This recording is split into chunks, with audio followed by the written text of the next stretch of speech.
My two Jewish parents took me to Hebrew school when I was 6 years old.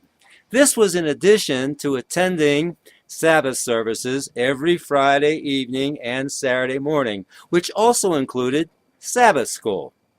You see, Jews educate their children from the cradle. Although I was steeped in Yiddishkeit, that is, the Jewish experience, throughout my growing up years, my fondest memory was singing Christmas carols with my Gentile friends. Every December, we would go door to door throughout the neighborhood, singing Christmas carols such as O Come All Ye Faithful and Silent Night. One Christmas Eve, after finishing a rousing rendition of Joy to the World, the man of the house came out from the living room to the front porch, pointed right at me, and said, "What's a Jew boy like you singing Christmas carols?"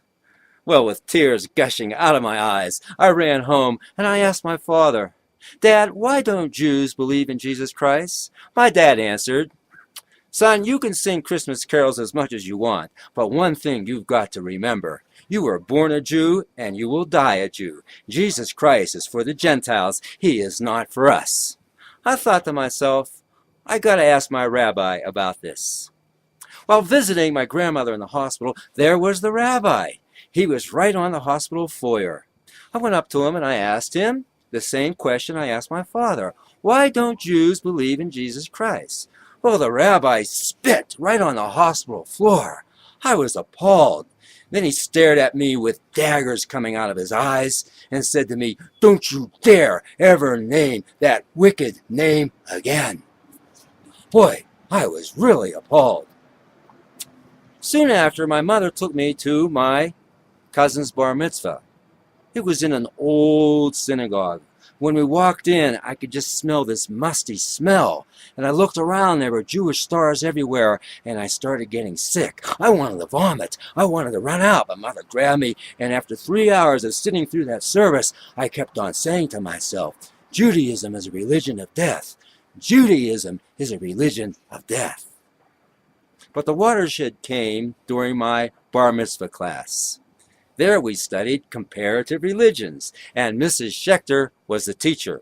Mrs. Schechter was built like a bulldog. We studied every religion under the sun: Buddhism, Hinduism, Islam, Jainism, Baha'i, but we didn't study Christianity.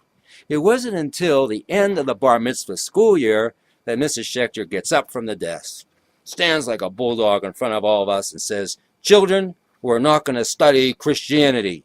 You see, Christianity was started by a man named Saul, who was a self-hating Jew, who hated his Jewishness so much that he changed his Jewish name to the Gentile name of Paul. Thus, we're not going to study Christianity."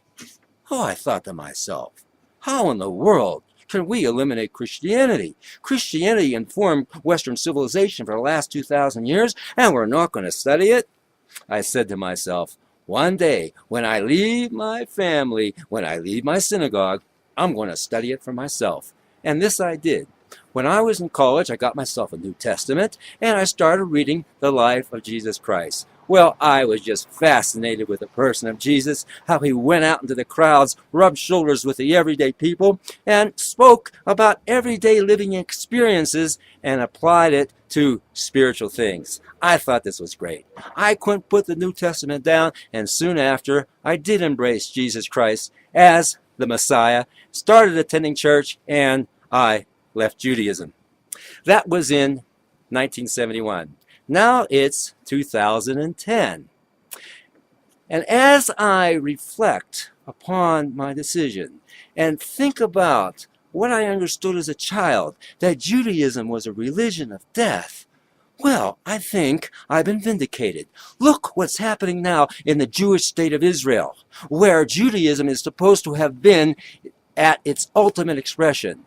Well, the Israelis are murdering innocent Arabs. They've made the Gaza Strip an open-air concentration camp, and they are on a quest for ethnic cleansing. Oh yes, Judaism is a religion of death, and I was right as a child. As president of the Frère Nathanael Foundation, where we are working to bring back Christianity as the main religion in America, which has been usurped by Judaism, I reflect on my decision of having left the religion of my parents and my forefathers. And after 40 years of having left Judaism, I can only say I made the right decision.